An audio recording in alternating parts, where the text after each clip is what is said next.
नमस्कार, हरियाणा न्यूज देख रहे हैं आप। मैं हूं आपके साथ केशव कुमार। निगम चुनाव कमिंग सून। जी हां, निकाय चुनाव खत्म होने के बाद अब जल्द ही निगम चुनाव की तारीखों का ऐलान किया जा सकता है। इसे लेकर भाजपा ने तो तैयारियां भी शुरू कर दी है, तो वहीं कांग्रेस के सिंबल पर चुनाव लड़ने पर सस्पेंस लगातार बरकरार है। हम आज इसी बात पर चर्चा करेंगे कि क्या जो कांग्रेस की स्ट्रेटजी थी निकाय चुनाव में बिना सिंबल के जाने की, वो रंग लेकर आई है, या फिर आने वाले समय में सभी राजनीतिक गठजोड़ों के हिसाब से समीकरण किस तरह के बन सकते हैं। बात करेंगे तमाम विषयों के ऊपर, लेकिन रिपोर्ट पहले आप देख लीजिए।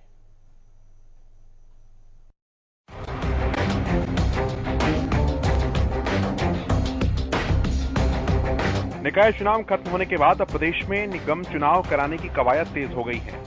जल्द ही निगम चुनाव की तारीखों का ऐलान किया जा सकता है। निगम चुनाव को लेकर भाजपा ने तो तैयारियां भी शुरू कर दी है। गुरुग्राम, मानेसर और फरीदाबाद में होने वाले निगम चुनाव को लेकर भाजपा ने चुनाव प्रभारी भी नियुक्त कर दिए हैं।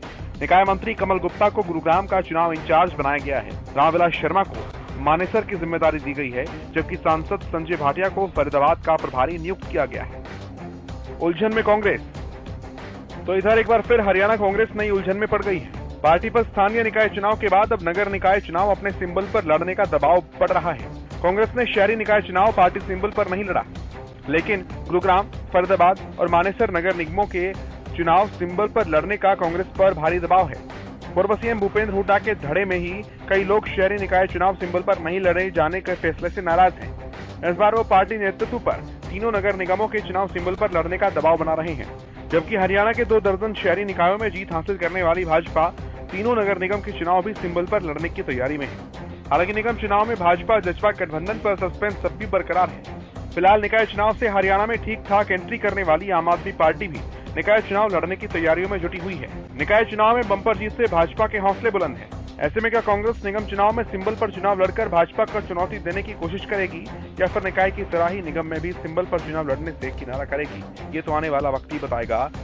Bureau report, Haryana news. Date of announcement 23/5। तो तमाम सारे विषय हैं जिन पर हम आज बात करेंगे, और कई सारे सवाल भी हैं, क्योंकि भाजपा के तैयारियां शुरू करने के मायने क्या कुछ हैं। 3 प्रभारियों की सूची भी जारी कर दी है, और कमल गुप्ता गुरुग्राम के इंचार्ज बनाए गए हैं। रामविलास शर्मा को मानेसर की जिम्मेदारी दी गई है, तो वहीं फरीदाबाद की जिम्मेदारी सांसद संजय भाटिया को दी गई है। क्या सभी जिम्मेदारी भाजपा नेताओं को देने का मतलब यह भी निकाला जा सकता है कि भाजपा जसपा गठबंधन के साथ ही चुनाव में आगे जाएंगी? देखने वाली बात होगी।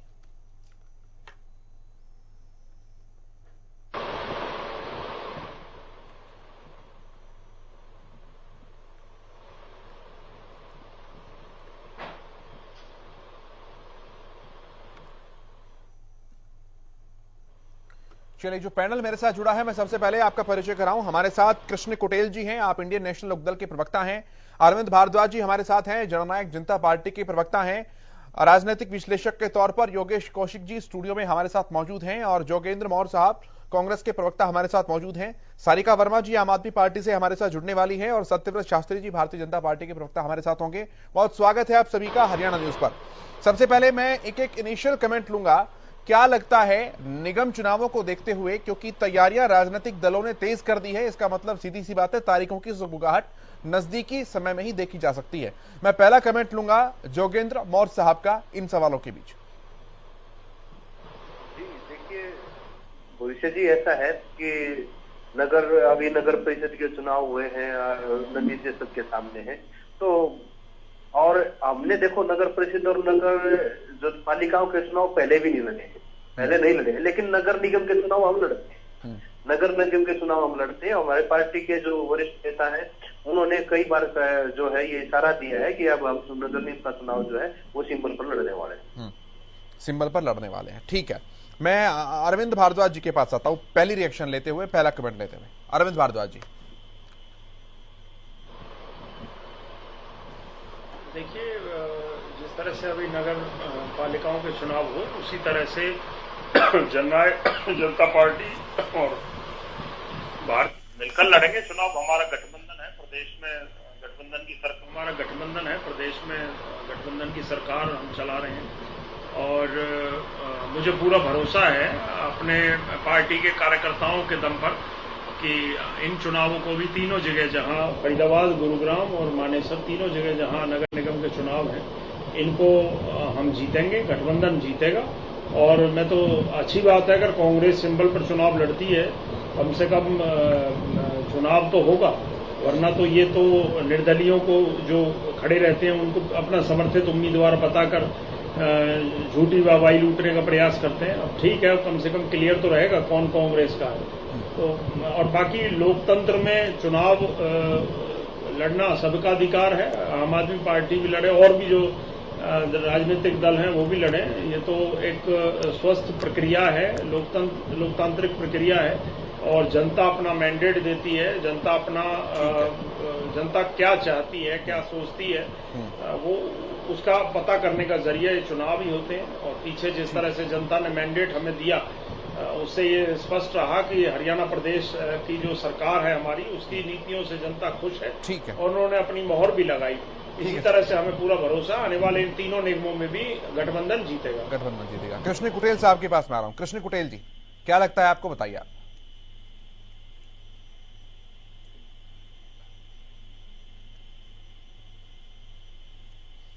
कृष्ण जी, आपकी आवाज मुझे नहीं मिल पा रही है। मैं ऑडियो को दुरुस्त करता हूं, वापस आपके पास आऊंगा। तब तक मैं योगेश जी के पास आ रहा हूं। योगेश जी, क्या कुछ समीकरण बनने वाले हैं? अभी से क्या सुगबुगाहट सी लग रही है? देखिए, ये दो चुनाव हैं, ये अभी गुड़गांव और फरीदाबाद। फरीदाबाद एक बहुत बड़ा एरिया है और गुड़गांव भी अगर मैं जोड़ दूं तो बहुत बड़ा एरिया। और मेरे हिसाब से ये करीब करीब विधानसभा की फरीदाबाद तो शायद 4-5 सीटों को कवर करेगा और ऐसे ही ये गुड़गांव और मानेसर जो है ये भी 4-5 सीटों को कवर करेंगे, तो 10 के करीब सीटों को कवर करेंगे। अब जहां तक मैं चुनाव की बात जो अभी अरविंद भाई ने बोला है, मुझे खुशी है कि ये कांग्रेस जो है चुनाव लड़ेगी, सिंबल पे लड़ेगी। उसका रीजन वो मोर साहब क्लियर नहीं कर पाए, शायद उन्हें याद नहीं है। वहाँ सोनीपत में भी ये सिंबल पे लड़े हैं और वहां से मैदान शायद इनके जीते भी हुए हैं।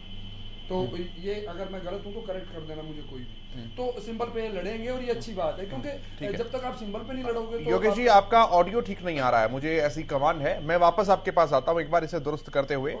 मैं मौर्य साहब के पास ही आ रहा हूं। जोगेंद्र मौर्य जी, देखिए, जो योगेश जी कह रहे हैं, मैंने तो पहले ही कहा है कि नगर निगम का चुनाव हमने पहले सिंबल पे लड़ा है। हाँ, बिल्कुल। हम नगर परिषद और नगर पालिका का चुनाव जो है वो सिंबल पर नहीं लड़ते हैं। वो बहुत सालों से ऐसा पार्टी की नीति है। लेकिन नगर निगम का जब से डायरेक्ट मेयर का चुनाव और नगर निगम का चुनाव हो, उसको हम लड़ते हैं सिंबल पे। और निखिल मदान जी सोनीपत में हमारे कैंडिडेट थे जो जीते भी थे। नहीं, निश्चित तौर पर वो इन्हीं बात का जिक्र कर रहे हैं। लेकिन मौर्य साहब, चुनाव लड़ने के लिए सबसे पहली चीज तो संगठन चाहिए होती है।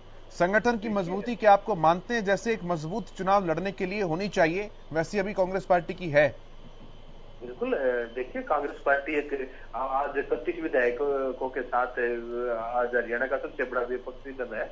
और कितना वो है नहीं, जब 25 विधायक जीत कर आए उस समय संगठन अलग था। मैं संगठन की बात कर रहा हूं। आज की परिस्थिति वो है जब जिला अध्यक्ष के नाम भी तय नहीं है।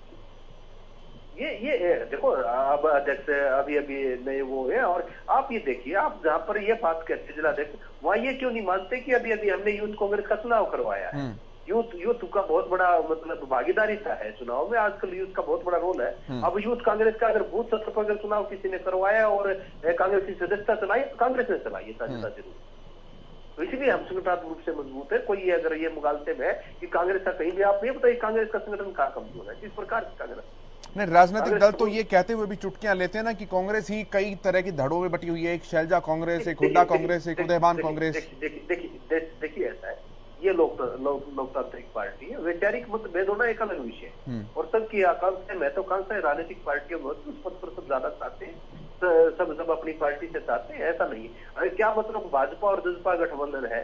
पहले तो इन्होंने कहा कि हम अलग अलग चुनाव लड़ेंगे, आप देखिए।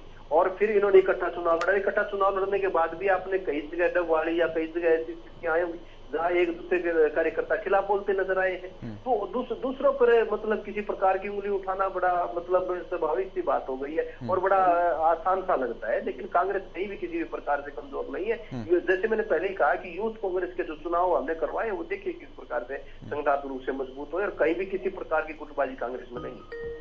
नहीं, मैं ये सवाल इसलिए क्यों और अहम बन जाता है मौर्य साहब, क्योंकि राज्यसभा चुनाव से पहले भी इस तरह की चीजें देखने को मिल रही थी कि कुछ गड़बड़ नहीं है, सब ठीक है, कुलदीप बिश्नोई ठीक वोट करेंगे।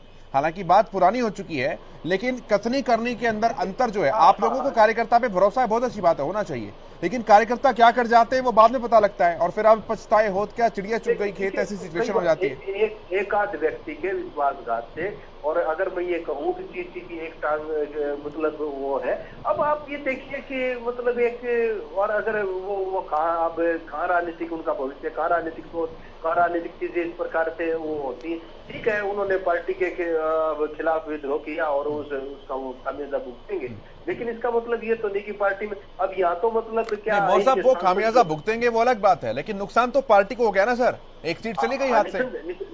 निसंदेह देखो, अभी जाना तो तब है ना जब अगर कुलदीप बिश्नोई जी अगर इतना ही वो रखते हैं तो वो एक बार त्याग पत्र देकर चुनाव लड़के देख ले, तब स्थिति स्पष्ट होगी ना। आज तो नहीं कह सकते इस बात को हम। नहीं, राज्यसभा की सीट तो चली गई ना सर, राज्यसभा की सीट गई, वो पार्टी के साथ छलावा और धोखा हुआ, और विश्वासघात के ऊपर प्रजातंत्र में अच्छी व्यवस्था थोड़ा नहीं है, ये कोई प्रजातांत्रिक अच्छी व्यवस्था थोड़ा नहीं है कि आप अपनी पार्टी के भीतर घात करो, विश्वासघात करिए। कोई पार्टी मोतियों को जब पिरोने वाला धागा कमजोर हो जाता है तो मोती भागते ही है सर इधर से उधर, और उसी धागे की तो मैं बात कर रहा हूं जो मैं संगठन का सवाल पूछ रहा हूं। ऐसा नहीं, ये विरोधियों के आरोप हो सकते हैं, ऐसा नहीं है। ये तो अगर भारतीय जनता पार्टी के आप देखेंगे तो उसके अंदर देखिए कहां से आए हुए लोग हैं, वो अवसरवादिता का टोल सा होकर रह गया है। ऐसा है क्या यहाँ पर वैचारिक मतभेद नहीं है? मैं किसी एक आदमी का नाम लूं, इससे बेहतर क्या यहाँ पे वितरगात नहीं, यहाँ पे इस प्रकार की चीजें नहीं है, ऐसा नहीं। ठीक है, मैं अरविंद भारद्वाज जी से जवाब लेता हूं। अरविंद भारद्वाज जी, कांग्रेस पार्टी बहुत मजबूत है, आने वाले चुनाव में अच्छा प्रदर्शन करेगी, मौर्य साहब का ऐसा मानना है? नहीं, मौर्य साहब अभी जो बात कर रहे थे, कुलदीप बिश्नोई जी ने धोखा दिया, विश्वासघात किया।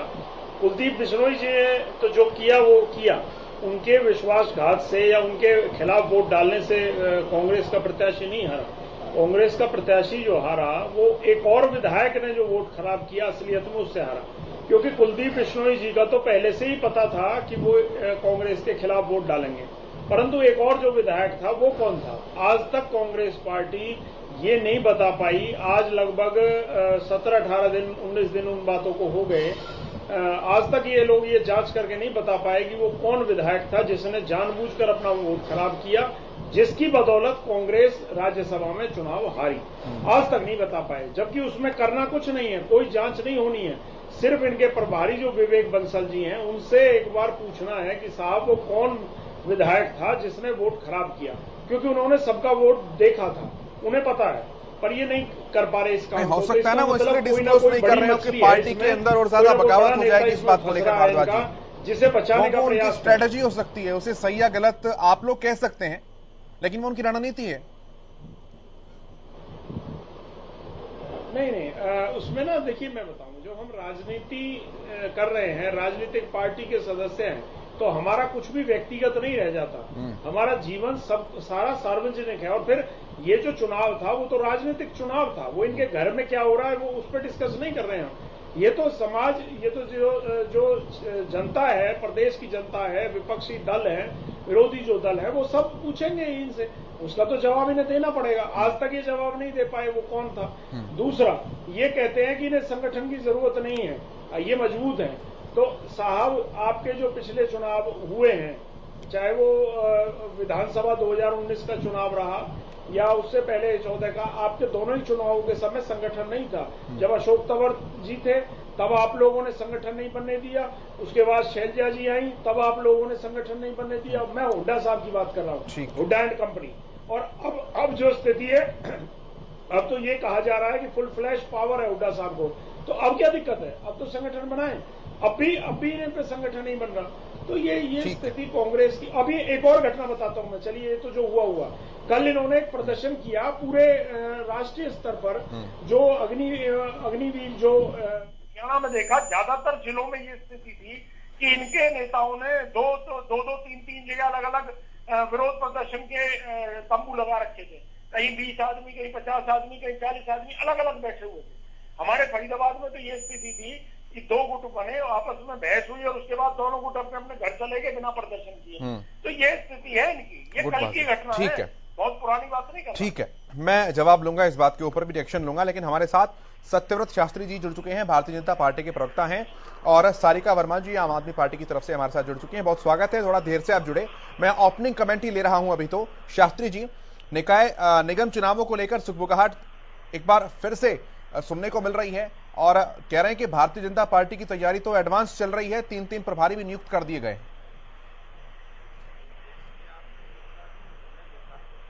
लेकिन मैं अब आपके चैनल के माध्यम से, आप आज ये डिबेट कर रहे हैं, तो मैं एक बात कहना चाहूंगा कि फिर बाद में जो राजनीतिक दल है वो एक प्रकार की बात करते हैं, इन्होंने तैयारी अंतर्घाते कर रखी थी, हम तैयार नहीं थे, हमारा संगठन नहीं था, हम ये नहीं था।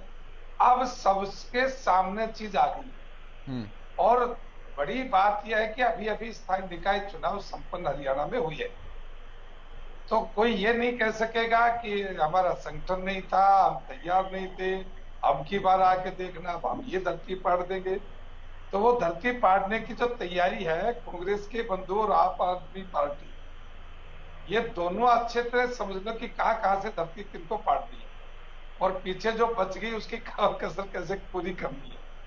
तो भारतीय जनता पार्टी, तो मैंने कहा कि पहले से ही हर चुनाव को, हर दिन, हर व्यक्ति ये 24 घंटा 7 दिन तैयार रहते हैं।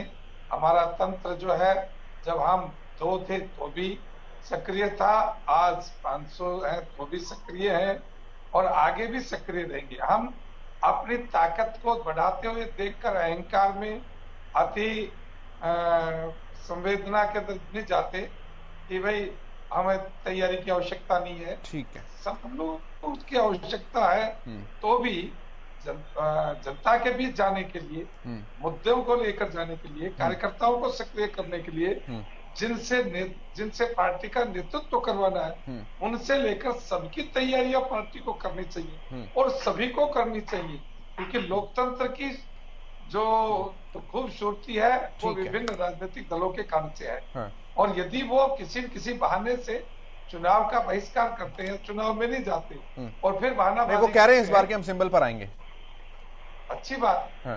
मैदान है, लेकिन ये बात तो स्थानीय निकाय चुनाव से पहले भी कही थी कि हम सिंबल पर आएंगे। इनके राष्ट्रीय नेता तक ने भी यह संकेत किया था कि हम सिंबल पर आएंगे, लेकिन जब बात आई करने की तो हम सबके सामने स्थिति स्पष्ट है, कहीं नहीं है, अभी भी वही रहना है। मैं सारिका जी के पास आता हूँ, फिर डिबेट में कोई परिवर्तन नहीं। ठीक है, मैं जवाब लूंगा इस बात का, मैं डिबेट पर भी आऊंगा। सारिका जी के पास आ रहा हूँ, योगेश जी के पास भी आऊंगा, उनकी बात अधूरी रह गई थी। सारिका जी रखिए अपना ओपनिंग कमेंट। जी, मैं बहुत खुश हूँ कि अभी टाइम पे इस बार चुनाव हो रहे हैं। पिछली बार जिस तरह निकाय चुनाव 1 साल से ऊपर लेट करे गए, इस बार समय पर हो रहे हैं। इसके लिए मैं सरकार को कांग्रेचुलेट करना चाहूंगी। और आम आदमी पार्टी के कार्यकर्ता बिल्कुल तैयार हैं, उत्सुक हैं। हमारे सभी वार्ड्स में संगठन अच्छे से बन चुका है, कैंडिडेट्स की तलाश हो रही है और हमारे जो पंकज गुप्ता जी हमारे राष्ट्रीय सचिव, वो डायरेक्टली इसको लीड कर रहे हैं। तो I am expecting that we'll have a good result this time. ठीक है, योगेश जी के पास आता हूं। योगेश जी रखिए पहले अपनी बात, अधूरी रह गई थी। मुझे जो है ना शास्त्री जी की बात अच्छी लगी और मैं इनकी बात से सहमत भी हूं कि ये लोग जो है ना, बीजेपी तो इसमें कोई दो राय नहीं, चुनाव के मामले में ये कभी भी ढील छोड़ते नहीं है और ना इन्होंने किसी चुनाव में छोड़ी है। तो इस मामले में बीजेपी से 100/100 सहमत हूं कि ये आज नहीं, ये आज आप नाम दिखा रहे हैं भाटिया जी का और गुप्ता जी का, ये तो पहले डिक्लेयर कर चुके हैं, शायद 1 हफ्ता पहले कर चुके हैं डिक्लेयर। हाँ। और मेरे हिसाब से तो ये प्लान जो निकाय के जब चुनाव हो रहे थे, ये इन्होंने प्लान तभी भी कर लिया होगा।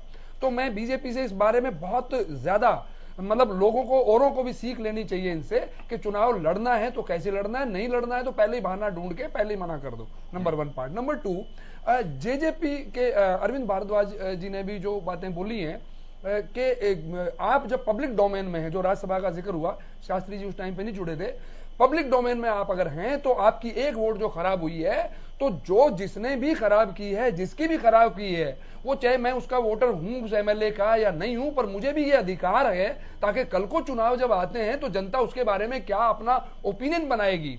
तो ये कांग्रेस की जिम्मेवारी, नैतिक जिम्मेवारी बनती है कि वो पता करके और उसका बताए। अब मैं कांग्रेस के बारे में बोलता हूं। कांग्रेस अभी तक मतलब इस चुनाव से पहले तक, निकाय के चुनाव तक की मैं गारंटी लेता हूं, तब तक इनका कोई भी इंफ्रास्ट्रक्चर तैयार नहीं हुआ था बूथ लेवल का या इनका। अभी ये कह रहे हैं, लेकिन इन पेपर या ऑन पेपर अभी तक नहीं आया है। एक चीज आ रही थी, मतलब आई थी, फिर वो पीछे हट गई। वो आई थी कि इनके स्पोक्स पर्सन कौन कौन होंगे, और वो स्पोक्स पर्सन आप लोगों ने शायद डिक्लेयर भी कर दिए, उसके बाद पता लगा कि वो जो है वो कैंसिल हो गई। तो इससे ये जाहिर होता है कि अभी तक भी सब कुछ ठीक नहीं है। और अभी तक भी मैं ये मानता हूं कि एटलीस्ट जब मैं गुड़गांव में रहता हूं तो गुड़गांव, फरीदाबाद, मानेसर, ये सारे के सारा मैं जानता हूं अच्छे तरीके से। अगर अभी भी ये नहीं संभलेंगे इस चुनाव में, अगर ये नहीं संभले तो बहुत देर हो जाएगी। और इन लोगों को एटलीस्ट इन जगहों पे इमीडिएटली काम करके अपना इंफ्रास्ट्रक्चर तैयार करके, और बीजेपी को ये तो कम से कम साबित करने के लिए आगे बढ़े कि हाँ हम मजबूत विपक्ष हम हैं, वरना आप उनसे कहीं आगे ना निकल जाए, फिर उनके लिए मुसीबत और बड़ी हो जाएगी कि ये क्या हो गया हमारे लिए। तो मैं बीजेपी को तो मैं मानता हूं एज उनके पास है, और बीजेपी बहुत अच्छा। आप ये कह रहे हैं कि आम आदमी पार्टी तभी आगे निकलती है जब राजनीतिक दल कमजोर होते हैं, विपक्ष कमजोर होता है। नहीं, आप ये बताइए, दो रीजन है आम आदमी के, तो अगर आप हम करते हैं तो एक तो जो हिंदुस्तान के जो वोटर्स हैं और हिंदुस्तान का आम आदमी है, वो बेचारा ये नहीं तो ये नहीं तो ये से परेशान हो चुका होता है, तब वो तीसरी ऑप्शन ढूंढता है, और वो तीसरी ऑप्शन जो उन्हें नजर आती है वो आम आदमी नजर आती है। दूसरे क्या है कि इन्होंने एक अपनी इमेज बिल्डिंग, जिसे परसेप्शन बोलते हैं राजनीति की भाषा में, वो दिल्ली के मामले में क्या किया क्या नहीं किया दिल्ली के लोग जानते हैं, दिल्ली के बता सकते हैं, पर इन्होंने कैसा परसेप्शन क्रिएट कर दिया है या किया है, काम भी किए हैं कुछ एक, कि इनसे ईमानदार आदमी कोई नहीं है। और ईमानदारी जनता चाहती है, चाहे सब लोग बेईमान हो लेकिन ईमानदार होने चाहिए। क्योंकि आप जब भीड़ में जाएंगे, आप किसी से पूछेंगे, सब हर आदमी बोलेगा कि जी ईमानदार होना चाहिए, ईमानदार होना चाहिए। तो मैं ये जानना चाहता हूं बेईमानी कर कौन रहा है? कोई ना कोई तो कर रहा है। बेईमान सब है लेकिन सबको ईमानदार नेता चाहिए। तो वो क्या है कि ये इन पे ईमानदारी की अभी तक मोहर है, और अच्छी मोहर है। और मैं पर्सनली जो जहां तक फील करता हूं, मुझे लगता है कि हाँ ये लोग ईमानदार हैं और काम अच्छे करते हैं। और उसके अलावा मैं अरविंद केजरीवाल जी के बारे में जब जितना भी मैं जानता हूं, पढ़े लिखे हैं, समझदार हैं, IIT से हैं, उसके बाद पूरा हिंदुस्तान देखा है उन्होंने, तो वो जो भी प्लान करते हैं उस प्लान को एग्जीक्यूट भी कर देते हैं। ऐसा नहीं कि आधा अधूरा छोड़ के भाई चल दिया हूं मैं, वो उसको एग्जीक्यूट कराते हैं। तो एक पब्लिक के बीच में ये जाता है कि हाँ ये वो लोग हैं जिन्होंने कुछ बदलाव किया है और कुछ नया आ रहा है जो कि जनता को चाहिए। ठीक है, मैं एक एक कर जवाब लेता हूं सबसे, और मैं जोगेंद्र मोर से जवाब लेता हूं इस बात का। जोगेंद्र साहब, सभी ये कह रहे थे कि कितनी चिंता है सभी पार्टियों को कांग्रेस पार्टी की मजबूती की, संगठन नहीं है तो भी सब चिंता कर रहे हैं, चाहे राजनीतिक विश्लेषक हो चाहे पार्टियां हो। और अब जो प्रदर्शन है कांग्रेस का, आप एक्शन प्लान हालांकि बता रहे हैं, लेकिन सब कह रहे हैं कि दिखने को नहीं मिल रहा है। देखिए ऐसा है, मैं फिर कह रहा हूँ, कोई भी ये जिक्र नहीं कर रहा है कि कांग्रेस ने ही यूथ कांग्रेस के चुनाव करवाए, कांग्रेस ने सदस्यता अभियान चलाया। अभी हमारे अध्यक्ष जो है वो निर्वाचित किए गए, मनोनीत किए गए हैं अध्यक्ष तो हमारे मोर्चे संगठन।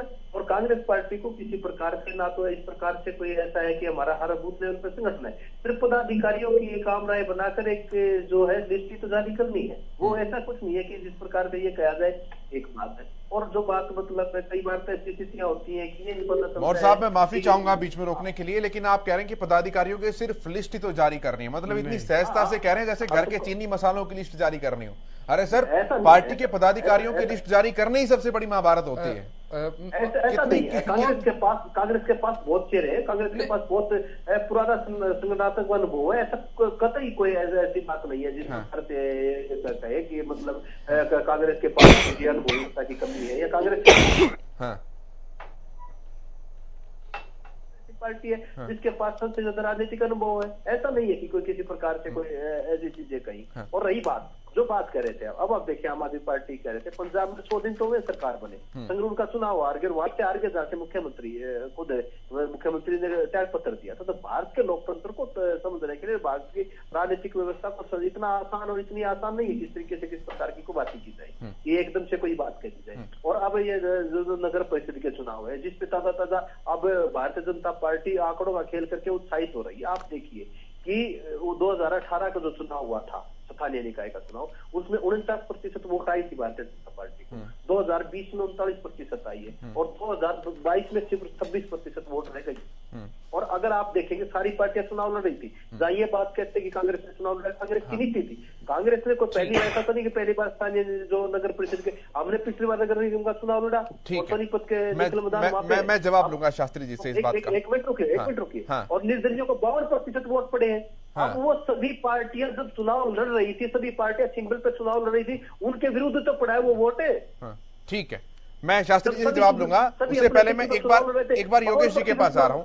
योगेश जी, आप पहले सवाल करो फिर मैं। मेरा सवाल वही है जो मौर्य साहब का इनिशियल स्टेटमेंट था कि हमारे पास बहुत चेहरे हैं। मौर्य साहब, और यही सबसे बड़ी टेंशन है। देखिए, एक स्वस्थ लोकतंत्र में एक अगर आप विपक्ष में हैं तो एक मजबूत विपक्ष चाहिए, और अगर सरकार है तो वो एक अपने जो भी उनकी सोच है उस सोच को आगे बढ़ाने के लिए अपना मजबूती से आगे बढ़े। ये स्वस्थ लोकतंत्र की दो परंपराएं हैं। जो आपका कांग्रेस का जो आप कह रहे हैं संगठन, आपसे उम्मीदें हैं पूरे देश को हैं, सिर्फ हरियाणा को नहीं है कि आप नजर आए, मजबूत नजर आए कहीं, वरना आप भी देश का उतना ही नुकसान कर रहे हैं जितना आप जिन पे इल्जाम लगा रहे हैं कि ये नुकसान कर रहे हैं। तो वो उसके अंदर मैं बोलूं फिर आप जवाब दे देना। आपका राजू भाई परमार एक बार इंचार्ज हुआ करते थे, उस वक्त जो संगठन बना था उसके बाद से लेके आज तक डिस्ट्रिक्ट प्रेसिडेंट तक नहीं है। आपने बिना अध्यक्ष डिस्ट्रिक्ट के आपने सारे चुनाव लड़े हैं और आज के दिन भी नहीं है। हो सकता है आपके पास 31 सीटें जीत कर बैठे हैं, हो सकता है वो मैं कह रहा हूं, मैंने तो पहले भी कही थी ये बात कि वो इंडिपेंडेंट चुनाव लड़े हैं। आपका संगठन कहीं नजर नहीं आया, इसीलिए आप लोगों का इतना बड़ा नुकसान हुआ है। और आपने, मेरा मानना फिर दोबारा से है कि आपने जनता का भी नुकसान किया है, क्योंकि जनता भी एक मजबूत विपक्ष चाहती है और इसीलिए आपको इतनी सीटें भी दी गई थी कि आप एक मजबूत विपक्ष के नाते एक मजबूत सवाल खड़ा कर सके सरकार के सामने। तो नंबर एक तो ये बात है। नंबर दो, जब भी कभी आप, अभी मैंने एक एनालाइज किया है, गुड़गांव को जोड़ दें, मानेसर को जोड़ दें, फरीदाबाद तो पूरी की पूरी पार्लियामेंट्री कॉन्स्टिट्यूएंसी मान के चलो आप, और गुड़गांव को और इसको जोड़ दें हम मानेसर को, तो ये भी एक महेंद्रगढ़ पार्लियामेंट्री पूरी की पूरी मान के चलो, तो 2 पार्लियामेंट्री इलेक्शन है जिनसे आपका एक ओवरऑल व्यू नजर आएगा कि वेयर डू यू स्टैंड। अगर आपका यहां पे आज तक बूथ लेवल का संगठन तो छोड़ दीजिए, ना प्रेसिडेंट है अभी और ना अभी ब्लॉक अध्यक्ष हैं आपके, और उनका डिफेंस ये कि यूथ कांग्रेस के हमने चुनाव कराया तो सर, यूथ का मैं मान लेता हूं, यूथ कांग्रेस तो बीजेपी के पास भी आपसे मजबूत है। यूथ कांग्रेस तो जेजेपी वाले जब साथ खड़े होंगे बीजेपी के तो उनका कमजोर थोड़ा है।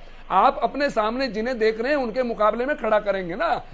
जेजेपी के पास पूरी यूथ विंग है, बीजेपी की अपनी यूथ विंग है, और इन दोनों को जोड़ दें तो ये बहुत मजबूत नजर आते हैं। इसीलिए मेरा आकलन बिल्कुल एकदम स्पष्ट है कि आप अगर एकदम करेंगे तो क्या वो सारे के सारे जुड़ के एक साथ चुनाव लड़ पाएंगे, वो मुझे बड़ा डाउटफुल लगता है। तो इसीलिए मैं कह रहा हूं कि आप अभी मान लीजिए कि अभी आपका संगठन नहीं है, अध्यक्ष तो है ही नहीं, अगर है तो कोई मुझे बता दें आप, मैं मान जाऊंगा। उदय भान जी के आने से और हुड्डा जी को साथ उनके होने से आपके पास तो बड़ा ओपन हैंड था, आप अब तक सारे के सारे काम कर सकते थे, वो आपने नहीं किए। ठीक है, शास्त्री जी से जवाब लेता हूं, फिर मैं सारिका जी आपके पास आ रहा हूं। शास्त्री जी रखिए अपनी बात।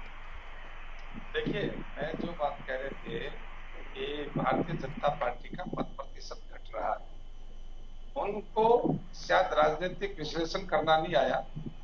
आप और भी नीचे जाएंगे तो हो सकता है सिंबल पर चुनाव आएगा तो और प्रतिशत नीचे आ जाएगी, लेकिन जैसे जैसे चुनाव के आधार बढ़ते जाएंगे तो विभिन्न स्तर के जो कार्यकर्ता, नेता या ग्रुप्स होते हैं वो भारतीय जनता पार्टी को पसंद करते हैं। मान लीजिए आज लोकसभा का चुनाव होता है, देश का आम चुनाव होता है, तो भारतीय जनता पार्टी के सामने कुछ नहीं है, लेकिन यदि वही चुनाव जब राज्य में आता है तो कुछ लोग जिनके कारण से यदि वो टिकट विकट का कुछ होता है तो 2-3% डाउन होता है। यही जब निगम में आएंगे, स्थानीय में आएंगे तो ये और बढ़ जाता है। लेकिन जिस स्तर के लिए जीत चाहिए, जिस स्थिति में जीत चाहिए, उस चुनाव की रणनीति को लेकर और उतना मत प्रतिशत लेकर कि हमें जीत के लिए कितना चाहिए, विपक्ष को डाइवर्ट करने के लिए कितना चाहिए, ये सब राजनीतिक रणनीतियां होती हैं जिसके आधार पर कम मत प्रतिशत जाने के बाद भी जीत जाते हैं और लंबा प्रतिशत लेने के बाद भी हार जाते हैं। ये तो अनेक राजनीतिक विश्लेषण, योगेश जी आज बड़े साफ सुथरे ढंग से विभाग जो विश्लेषण कर रहे हैं तो शायद इसका भी विश्लेषण करेंगे। तो भारतीय जनता पार्टी अपने चुनाव को जीतने के लिए किस प्रकार की उस चुनाव में पर्टिकुलर स्थान पर हम कैसे जीतेंगे उसकी माइक्रो प्लान बनाते हैं। और उसके अंदर जो मैक्सिमम हो सकता है वो हम करते हैं। इसलिए भारतीय जनता पार्टी के रणनीतिकारों की रणनीति को आज देश दुनिया सब जानती है। इसलिए मैं कांग्रेस की चिंता नहीं करता, मैं आम आदमी की चिंता नहीं करता, क्योंकि ये दोनों परस्पर चिंता करने वाले लोग हैं। ठीक है, मैं एक सवाल और कर रहा हूं आपसे, मैं एक सवाल और कर रहा हूं शास्त्री जी। ठीक नहीं, आप आम आदमी पार्टी की बात कर रहे हैं तो मैं एक सवाल साथ साथ जोड़ देता हूं ताकि आप एक साथ जवाब दे दें। कौशिक साहब ने कहा था कि आम आदमी पार्टी एक मजबूत विकल्प हो सकता है हरियाणा के अंदर, क्योंकि ईमानदारी की मोहर जो है वो आम आदमी पार्टी के ऊपर देखते हैं अभी। आम आदमी पार्टी की ईमानदारी बड़ी अच्छी लगती है जब हम सत्येंद्र जैन को देखते हैं। जब हम आम आदमी पार्टी की पंजाब में सरकार नई नवेली बनी तो केवल 1 महीने के बीच में जो स्वास्थ्य मंत्री का हाल हुआ वो उदाहरण जानते हैं कि ईमानदारी की इनके बारे में कोई नहीं, क्योंकि जो काम सत्येंद्र जैन 7 साल में किया वो तो 7 सप्ताह में कर दिया उन्होंने। और जब हरियाणा की बात करते हैं तो हरियाणा में आप एक बात मान लीजिए कि आम आदमी पार्टी के पंजे नहीं लगेंगे। और वो क्यों लगेंगे, मैं एक बात नहीं लगेंगे वो मैं बात स्पष्ट करना चाहता हूं। इनके राष्ट्रीय नेता आम आदमी पार्टी के राष्ट्रीय अध्यक्ष माननीय अरविंद केजरीवाल जी जब पंजाब में जाते हैं, ध्यान से सुनना सारिका जी, तो वो एक दावे के साथ कहते हैं, क्योंकि वो कहते हैं वो करते हैं, ये भी कहते हैं केजरीवाल जी जो कहते हैं वो करते हैं, और हम भी इस बात को मानते हैं कि वो कहते हैं वो करते हैं। तो उन्होंने पंजाब में कहा कि हरियाणा को एक बूंद पानी नहीं देंगे। वो कहते हैं वो करते हैं। यदि हम इस सिद्धांत को माने कि वो कहते हैं करते हैं तो हरियाणा का व्यक्ति आम आदमी पार्टी को वोट क्यों दे? एक बात। दूसरी बात, यदि वो हरियाणा के बात कहते हैं कि हम हरियाणा को पानी देगी, तो फिर आपका आम आदमी पार्टी के रूप में पंजाब में जब चुनाव लड़ा तो आपके वादे का क्या हुआ? मैं जवाब लेता हूं सारिका जी। इसलिए ये दोहरी राजनीति चलने के लिए हरियाणा जैसे राजनीतिक जिला के अंदर नहीं चल सकती। ठीक, इन्होंने जहां भी जो कुछ किया है वो राजनीति से कम जागरूक लोगों के बीच काम किया। ठीक है, मैं जवाब लेता हूं सारिका जी। आप कहना चाहते हैं कि दिल्ली के लोग राजनीतिकली जागरूक नहीं है, पंजाब के लोग जागरूक नहीं है, मतलब जहां पे बीजेपी को उन्होंने नकारा है, जहां पे बीजेपी को ऑलमोस्ट 0 पे ले आए हैं, तो वो लोग जागरूक नहीं है। केवल जो लोग आपको वोट करते हैं वो ही केवल जागरूक हैं। आधी से ज्यादा इंडिया में आपकी सरकार नहीं है सर, तो ऐसे आपको कहना नहीं चाहिए। You are a very senior person, तो इस तरह बोलना नहीं चाहिए। आपका जीतने का घमंड अच्छा है, लेकिन क्या है कि आपको सर मुझे बात करने दीजिए, आप मुझे बात करने दीजिए, मैं बोल रही हूँ। जब आप बोले मैं नहीं बीच में बोली, अब आप मुझे बोलने दीजिए सर। जब आप बोलते रहे मैं कुछ नहीं बोली बीच में, कृपया चुप हो जाइए, मुझे बात करने दीजिए। तो आपको ये जानना चाहिए कि 74% of Haryana voted against BJP. BJP को केवल 26% वोट शेयर आया। जेजेपी जो इतनी बड़ी बड़ी बातें कर रही हैं उनको 3.8%। हरियाणा में आम आदमी पार्टी पहली बार लड़ी, 10.3% वोट शेयर आया है सर। हो सकता है कि हमें उतनी सीटें नहीं मिली जितनी आप लोग को मिली। केवल बीच में मत बोलिए सर। तो इसलिए आपको बस बता देना चाह रही हूँ कि ये डेमोक्रेसी में ना हम्बल रहना जरूरी होता है। जब जीत गए तो जोर जोर से बोलना और बाकियों को नीचे दिखाना, इससे ना लोगों को अच्छा इंप्रेशन नहीं जाता। जब आप जीतते हैं हम्बल रहिए, और जब आप हारते हैं अपना सिर उठा के चलिए। ये मेरे को बड़ों ने सिखाया है। मैं बहुत छोटी उम्र में, पर यही रिक्वेस्ट करूंगी कि इतने गुरूर में रहना नहीं चाहिए, क्योंकि 74% of the people have voted against the BJP. और आम आदमी पार्टी की जहां बात है, हम यहाँ मुद्दों पे लड़ाई करेंगे। यहाँ पे ये स्टेट का चुनाव नहीं है, ये सिटीज का चुनाव है। यहाँ पर एमसीजी में जो करप्शन है, फरीदाबाद में जो रोड्स की हालत है, जो गुड़गांव में पानी का जो जल भराव होता है, ये समस्या इतनी ज्यादा है, हर इंसान परेशान है इन चीजों से। हम सड़कें ठीक कराएंगे, नालियां साफ करवाएंगे। यहाँ पे गार्बेज की जो गार्बेज फ्री सिटी का टैग ले चुकी है गुड़गांव, उसको हम बना के दिखाएंगे। हम मिलेनियम सिटी बना के दिखाएंगे। केवल भाषण देने से और बोलने से और जुमलों देने से शहर बदलता नहीं है। ये शहर आपके पास 10 साल से है और आपने बेड़ा गर्क कर दिया एमसीजी का। अब इलेक्शन जो है सिर्फ काम पे होगा, और काम के नाम पर आम आदमी पार्टी सबसे आगे है। जब हमने कहा था कि हम स्कूल साफ करेंगे, अच्छे करेंगे, आज यूएस की प्रेसिडेंट की वाइफ भी आके हमारे स्कूल देखना चाहती है। हमने हॉस्पिटल अच्छे कर दिए, हमने स्कूल ठीक कर दिए, हमने बिजली सस्ती कर दी। जो कहा वो आज करके दिखाया है। पंजाब में 100 दिन की सरकार है और वहां पे ऑलरेडी बदलाव शुरू हो गया है। 6 महीने में आप जरूर देख लेंगे। आपकी सरकार 8 साल से यहाँ पर है, आज भी बच्चे जमीन पे टाट पे बैठ के यहाँ पे स्कूल में जा रहे हैं। बहुत दूर जाने की जरूरत नहीं है, मिलेनियम सिटी के अंदर मैं बता रही हूँ आपको, गुड़गांव के मैं सेक्टर्स के अंदर बता रही हूँ। अगर आपने कुछ इंप्रूवमेंट करना है जमीन पे करके दिखा दीजिए, वरना जनता ही आपको जवाब देगी। मैं जवाब लूंगा, उससे पहले मैं अरविंद जी के पास आ रहा हूं, फिर मैं जवाब लूंगा शास्त्री जी से। अरविंद भारद्वाज जी। देखिए, तो ये अभी जननायक जनता पार्टी के वोट प्रतिशत के आंकड़ों पे बात कर रही थी मैडम, मैं इनकी बात को दुरुस्त कर दूं कि जननायक जनता पार्टी ने 8 सीटों पर ही, मात्र 8 सीटों पर चेयरमैन का चुनाव लड़ा था। और अगर 8 सीटों का रेशियो निकालें तो लगभग 25% वोट हमने लिया उन 8 सीटों पर। जब हम 8 पर लड़े हैं तो 8 पर ही प्रतिशत निकाला जाएगा ना, सारी 46 पर से थोड़ी निकाला जाएगा। ये इतना तो आपको मेरे ख्याल से गणित की जानकारी होगी मैडम। दूसरी बात, आप जो अभी बड़ी बड़ी बातें कर रही हैं कि जल निकासी की, पीने के पानी की, टूटी सड़कों की, आप यहाँ की बात कर रही हैं। दिल्ली में आपकी सरकार है पिछले 7-8 सालों से, दिल्ली में क्या एमसीडी आपके अंडर है सर, आपको शायद पता नहीं होगा, बीजेपी के अंडर है एमसीडी। 15 साल से, इसलिए कूड़े के ढेर है वहाँ पे। रुक जाइए, आप मुझे बोलने दीजिए ना, आपकी बारी में आप बोलेंगे ना। हाँ जी, आप दिल्ली में आपकी सरकार है, अभी पीछे जल बोर्ड तो आपके पास है ना, या जल बोर्ड भी नहीं है आपके पास दिल्ली का? है आपको जानकारी मैडम? नहीं है जल बोर्ड की। अभी तो कहा बीच में मत बोलो, या तो डिसाइड करो मैंने बोलना है या नहीं बोलना है। Either you have a monologue और you have a dialogue, you can't have both. बोली है तो जवाब तो दे दीजिए। अच्छा, जल बोर्ड है आपके पास? नहीं प्रवक्ता है, थोड़ा धीरे के बाद। जल बोर्ड है ना आपके पास? आपको याद है जैसे ही गर्मियां शुरू होती हैं, लोग तराई करने लगते हैं पानी के पीने के लिए, तो आपके मंत्री, आपके नेता क्या कहते हैं? हरियाणा पानी नहीं दे रहा है, यही कहते हैं ना। और पंजाब में जाके कहते हैं स्वाइल का पानी नहीं देंगे।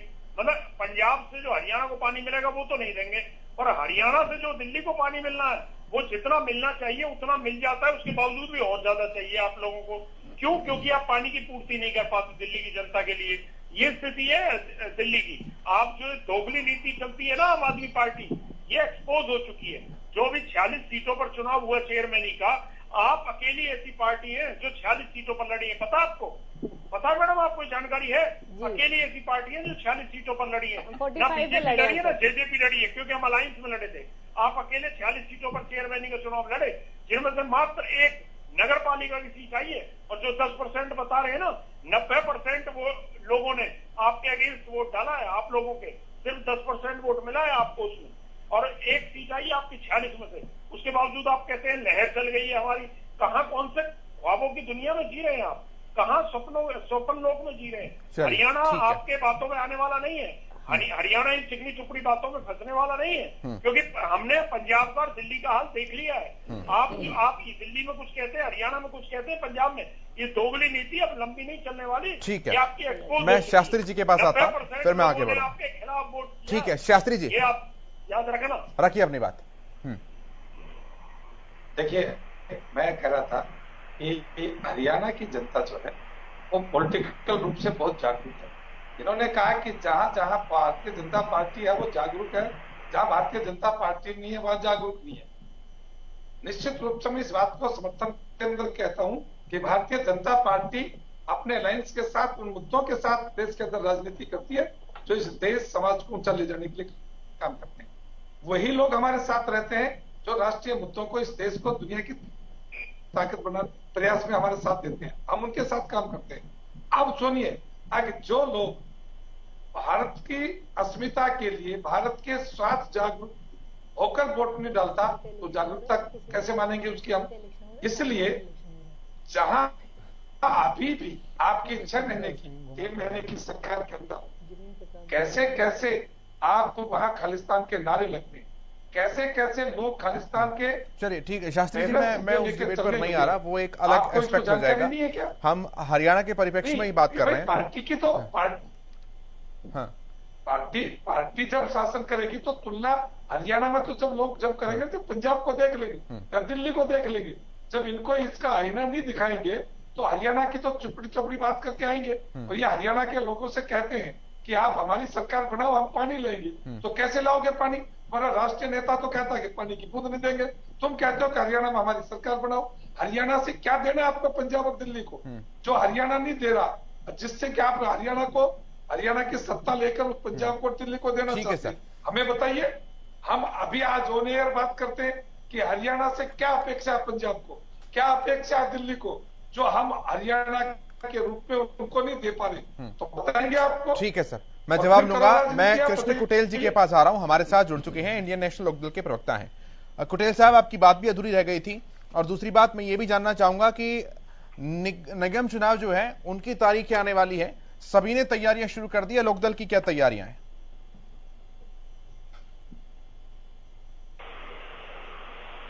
स्थानीय निकाय चुनाव जो है कि आप लोगों के समक्ष रहा है, और उसके अंदर इंडियन नेशनल लोकदल पार्टी की जो भूमिका रही है, आलावर जो है कि बहुत अच्छा जो है कि प्रदर्शन जो है कि इंडियन नेशनल लोकदल पार्टी का रहा है।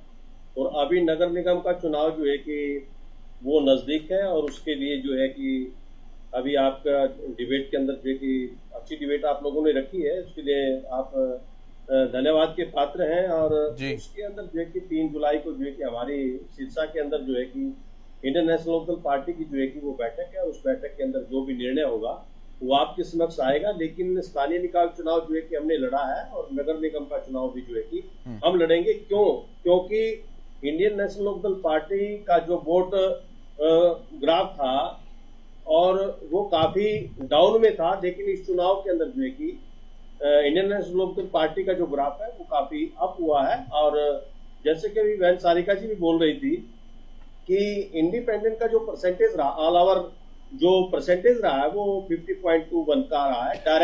डायरेक्ट चुनाव जो चेयरमैन का चुनाव रहा है, उसके अंदर बीजेपी का जो है 26.3% रहा है, और जो है कि इंडियन नेशनल लोकदल पार्टी का जो है कि 4.3% यानी 4.3% रहा है। ठीक है। और लेकिन अगर हम इसके अंदर जो देखें बार्ड वाइज विनिंग रेट का अगर हम लगाएं, तो उसके अंदर इंडियन नेशनल लोकदल पार्टी जो है वो 26 यानी 0.08% का जो है कि उसका रेशो रहा है, और इंडिपेंडेंट का जो है कि उसके अंदर 2861 है, और उसके अंदर कुटेल साहब, मतलब मैं ये समझूं कि जितनी सीटें आई थी तैयारी उतनी की गई थी बस। हाँ, तो दूसरा जो है मेरा कहने का भाव ये है कि अगर हम पर्सनली तौर पर जो है कि देखें, वार्ड वाइज देखें, तो वार्ड वाइज जो है कि हमारा जो रिजल्ट जो परिणाम रहा है वो हमारा परिणाम जो है कि बहुत अच्छा रहा है, संतोषजनक है। और जो है कि पार्टी के पक्ष में जो है कि लोग जुड़ रहे हैं। ठीक है। और दूसरा ठीक है, मैं योगेश जी से थोड़ा सा विश्लेषण लेता हूं आपकी इस बात का। बहुत अच्छा बेहतर प्रदर्शन। ठीक है योगेश जी, एक दबंग पार्टी, एक मजबूत पार्टी अपने इस प्रदर्शन को कह रही कि हमारा बहुत अच्छा प्रदर्शन रहा है, यानी कि इंडियन नेशनल लोकदल जो है वो अपने आप को अब इसी स्तर का मान चुकी है प्रदेश की राजनीति के हिसाब से। ये जो है ना कुटेल साहब की बात जो है, मुझे जो है ना ऐसे लग रही है कि अगर ये यहाँ से सेटिस्फाई हैं तो फिर ये कहाँ पहुंचेंगे।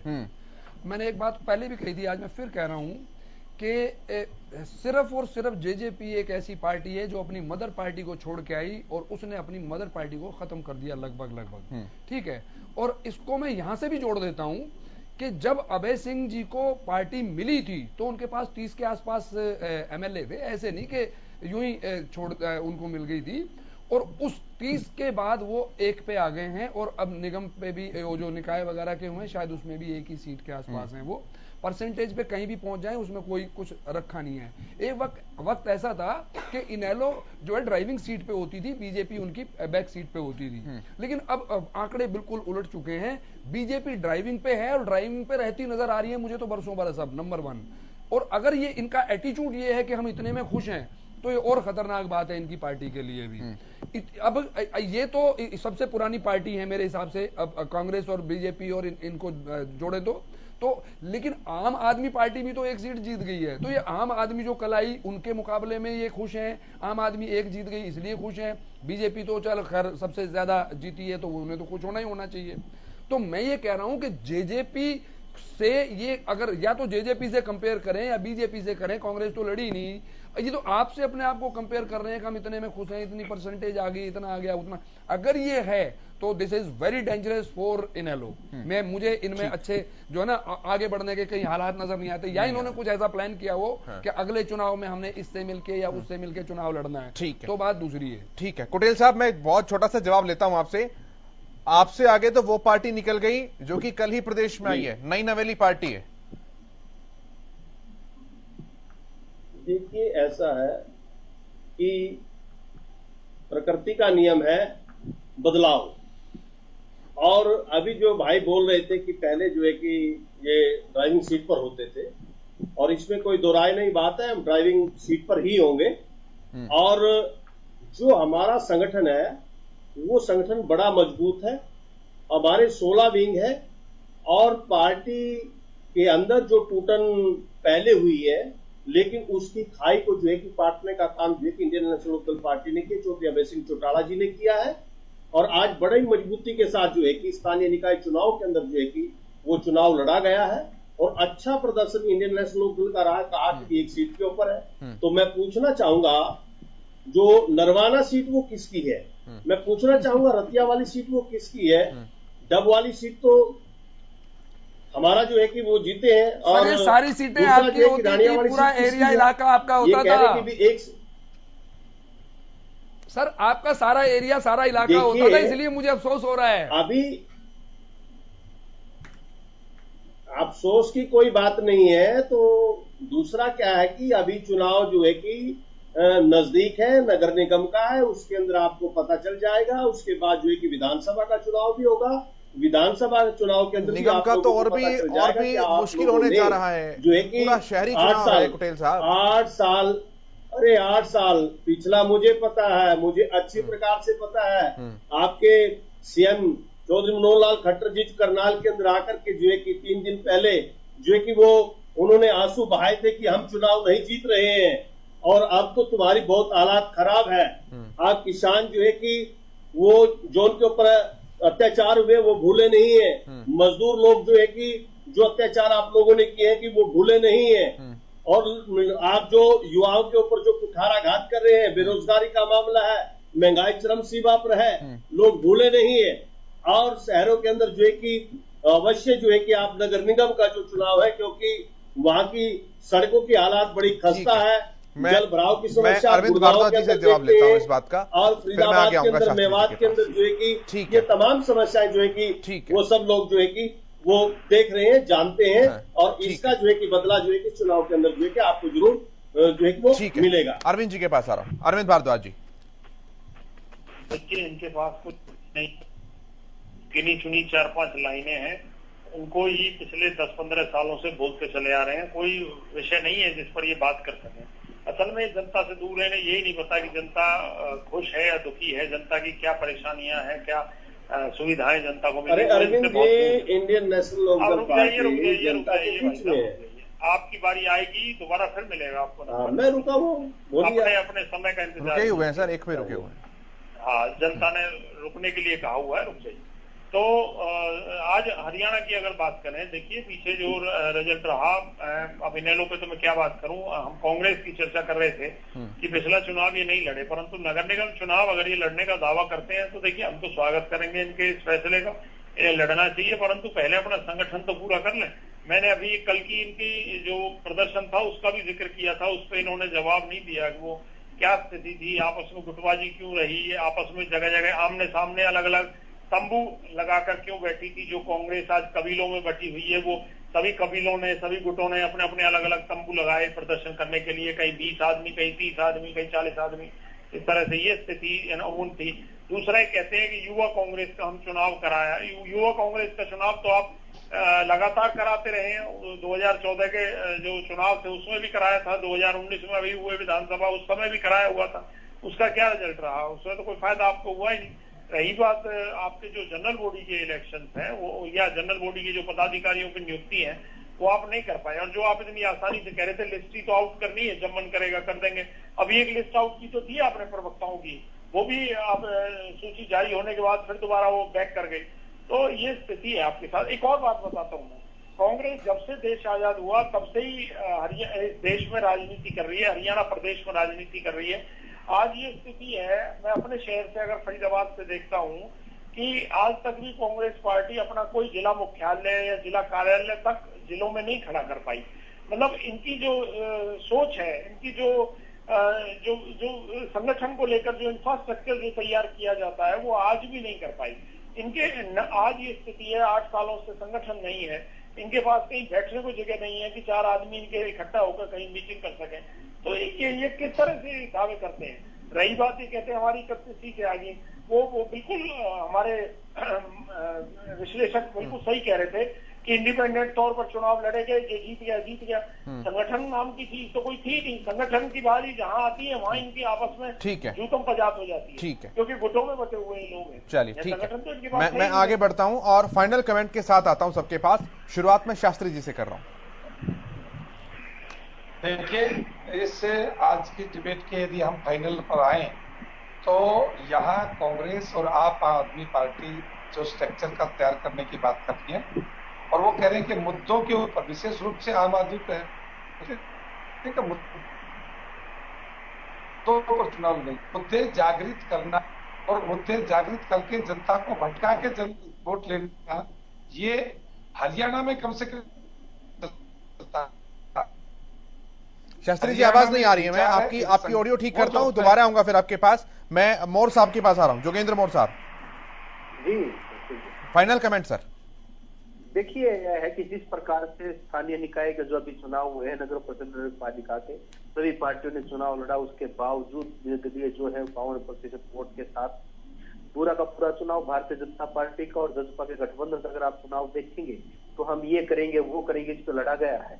आप देखेंगे स्थानीय मुद्दों को किस प्रकार से, अगर इसके वहां में ना प्रगति इनके कार्ड को लेकर जाएंगे कि इनका क्या मतलब इनका वो है, ये देखिए कि इन्होंने किन मुद्दों पे चुनाव लड़ा है, हम क्या करेंगे, हमने क्या किया, इस पे चुनाव नहीं लड़ा है। और आज अगर हरियाणा के अंदर, हरियाणा की बात कर रहा हूँ, अगर मजबूत विपक्ष की तो काम कर रही है। ठीक है सर, कौशिक साहब जी फाइनल कमेंट सर। देखिए, मेरा मानना तो ये है कि जो ये वाले चुनाव हैं, इनमें बीजेपी के सामने नजर तो कांग्रेस आएगी। मुझे खुशी होगी अगर कांग्रेस बहुत अच्छा करती है तो, लेकिन आम आदमी पार्टी कहीं पे भी चौंका सकती है, इसमें कोई दो राय नहीं। और मेरा मानना यह है कि जो 3 सीटें हैं, 3 सीट में से अगर जेजेपी और बीजेपी मिलकर लड़ रहे हैं और जेजेपी को भी कोई एक सीट दी जाती है तो मुझे लगता है कि फिर शायद माहौल बीजेपी के पक्ष में एक तरफा भी हो सकता है। ठीक है, सारिका जी फाइनल कमेंट जल्दी से। मैं बस यही कहना चाहती हूँ कि हम एमसीजी इलेक्शंस और फरीदाबाद के इलेक्शंस के लिए रेडी हैं, तैयार हैं और वेट कर रहे हैं कि क्या हरियाणा की जनता अपना बदलाव चाहती है या जिस तरह चल रहा है वैसे ही चलना देना चाहती है। ठीक है, अरविंद भारद्वाज जी बहुत जल्दी से फाइनल कमेंट सर। हम इस चुनाव के लिए तैयार हैं, तीनों जगह बड़ी मजबूती के साथ गठबंधन चुनाव लड़ेगा और मुझे पूरा विश्वास है कि तीनों जगह गठबंधन की जीत होगी, क्योंकि जनता इस सरकार के विकास कार्यों से खुश है। ठीक है, कृष्ण कुटेल जी जल्दी से फाइनल कमेंट। चौधरी देवीलाल जी ने इस हरियाणा को बनाने के अंदर अपना पूरा समय लगाया है और चौधरी देवीलाल जी की नीतियों को बढ़ाने के लिए इंडियन नेशनल लोकदल पार्टी जो है कि वो मजबूती के साथ जो है कि वो खड़ी है और जो है कि हर समय जो है कि वो अन्याय के खिलाफ लड़ाई लड़ती रहे। ठीक है, शास्त्री जी जल्दी से final comment. Bharatiya Janata party हर चुनाव को बड़ी गंभीरता से और व्यवस्थित रूप से लड़ने के लिए अपने तंत्र को सक्रिय करती है। तो इसी के आधार पर देश के अंदर, प्रदेश के अंदर, स्थानीय निकाय चुनाव के अंदर और आने वाले नगर निगम चुनावों के अंदर बेहतर प्रदर्शन हमारा गठबंधन करेगा। इस आश्वासन और आशा के साथ जितना भी काम होगा वो बेहतर रूप से होगा, अच्छे से होगा और जनता इस बात का इंतजार कर रही है कब डिक्लेयर होगा और कब हम इस चुनाव को आगे लेकर जाएंगे। बहुत शुक्रिया आप सभी का, सत्यव्रत शास्त्री जी, कृष्ण जी, अरविंद भारद्वाज जी, सारिका जी, योगेश जी, जोगेंद्र जी, चर्चा में शामिल होने के लिए, अपना कीमती समय देने के लिए बहुत धन्यवाद, बहुत शुक्रिया।